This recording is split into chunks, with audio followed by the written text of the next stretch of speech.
दुई कार मुहांमुही जड़े मृत चारि गुरुतर ढेंकानाल कामाख्यानगर थाना अंतर्गत 53 नंबर जातीय राजपथर शिबिलापसी ओभरब्रिज उपरे मर्मन्तुद सड़क दुर्घटना दुईटी कार मुहांमुही धक्का हेबारु जनकर मृत्यु होइथिबा बेले 4 जन गुरुतर आहत होइछन्ति। मृतक होइछन्ति कालुरिया ग्रामर विपिन बेहरा। गुरुतर को कामाख्यानगर मेडिकल ढेंकानाल जिला मुख्य चिकित्सालय को स्थानांतर कर गतकाली विलंबित रात्रि में एक कार राउरकेला पटु कामाख्यानगर अभिमुखे आसुला कारटी ए समय विपरीत दिगुर आसुवा एक अन्य कार सहित मुहांमुही धक्का होता। दुईटी गाड़ीर बेग अधिक थिबारु धक्का परे गाड़ी दुईटी गुरुतर भाव क्षतिग्रस्त होता। एपरिक उभय गाड़ीर एयरबैग खोली जाइथिला। दुर्घटना पर गाड़ी में थिबा किछि लोक रास्ता पर पड़ जाइथिले।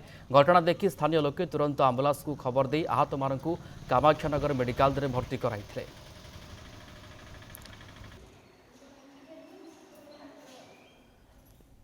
तो मर्मन्तुद सड़क दुर्घटना घटी कामाख्यानगर में जनकर जीवन चली जाइए। 4 जन गुरुतर आहत होती। दुईटी कार मुहांमुही धक्का हेबा परे किछि एभली कथा देखा मिलता।